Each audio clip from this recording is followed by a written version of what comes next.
शैतान का तरीक़ा वारदात कुछ यूँ है। ये सच्चा वाक़या मेरी वाइफ ने मुझे सुनाया था, जो हमारी शादी से पहले उनके मोहल्ले में पेश आया था। उनके मोहल्ले में एक शादीशुदा जोड़ा रहता, जिनकी नई शादी हुई थी। शादी के बाद वो दोनों अलग घर में आराम से ज़िंदगी गुजार रहे थे, यानी जॉइंट फैमिली सिस्टम में नहीं रह रहे थे।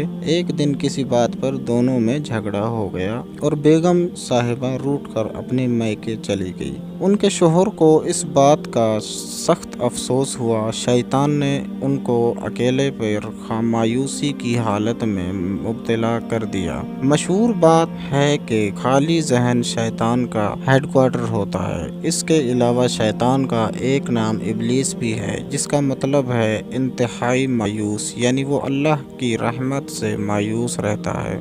वो आदमी तन्हाई में इतना मायूस हुआ कि ना उसने इस मामले में अपने घर वालों से कोई बात की और ना अपने ससुराल वाले लोगों से कोई बात की। करीबी दुकान से मिट्टी का तेल की बोतल लिया और अपने ऊपर छिड़क कर आग लगा ली। उसके बाद होना तो ये चाहिए था कि वो चुपचाप बैठकर जलता रहता, क्योंकि उसने ये सारा काम अपनी मर्जी से किया था। मगर ऐसा नहीं हुआ और वो शोर मचाने लगा कि मुझे बचाओ, मुझे बचाओ। शोर सुनकर कुछ मोहल्ले वाले जमा हुए और पानी और कंबल वगैरह डालकर उसको मज़ीद जलने से बचाया। अल्लाह पाक के फजल और करम से उस आदमी की जान बच गई और इलाज के बाद वो कुछ दिनों में ठीक हो गया। कुछ दिनों के बाद किसी ने उससे पूछा कि जब तुमने खुद अपनी मर्जी से खुद को आग लगाई थी, तो बाद में लोगों को मदद के लिए क्यों बुलाया? तो उसने जवाब दिया,